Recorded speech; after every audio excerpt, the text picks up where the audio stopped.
Welcome to the Barbecue Hacienda. I'm Jim Haas. This is Grilling with Jimbo. Hey, I got another quick and simple recipe for two. This is going to be steak and grilled lobster tail with a real easy garlic butter baste.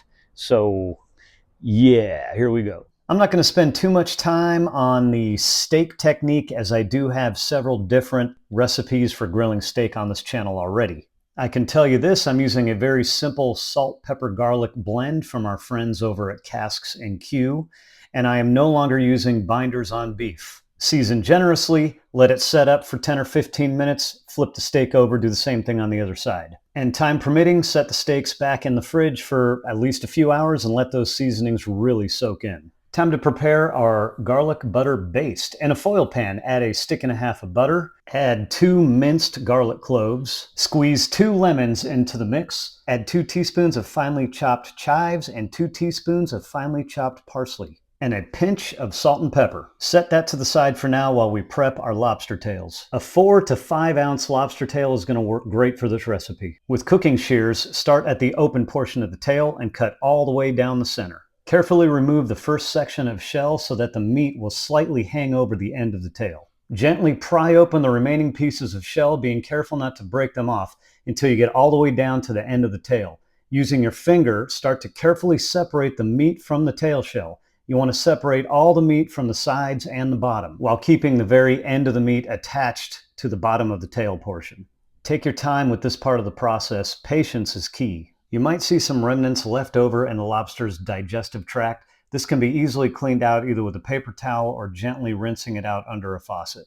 Once the tail meat is separated from the shell and only attached at the smallest part of the tail, gently pull the meat up and set it on top of the shell for presentation. Squeeze a lemon over the lobster and lightly sprinkle a seasoning or rub of your choice. In this case, I'm going with my old standby, extra Cajun. It just seems to work with anything, including seafood. Time to preheat the grill. I'm leaving the last burner off, which is where I'm going to place my foil pan of the garlic butter so all the ingredients can slowly melt together, while the portion of the grill I'm going to cook on is heating up.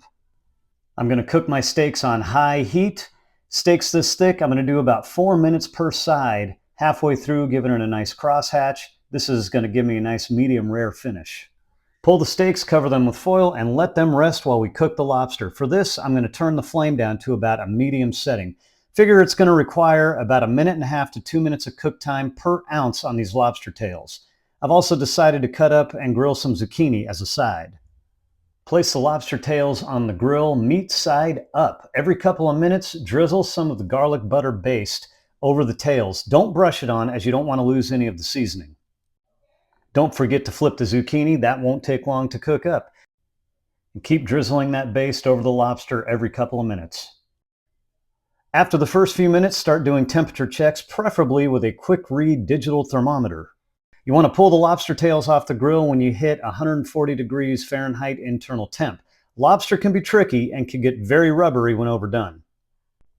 Unlike most other proteins, once your lobster tail has hit that desired 140 degrees Fahrenheit, there's no need to let it rest. Pull the lobster off of the grill, give them one more squeeze of lemon right out of that garlic butter baste, and serve it up hot. And there you have it, grilled steak and lobster for two. Give it a try. Let me know how it turns out in the comments. As always, thanks for watching. Thanks for supporting the channel. Cheers, everybody.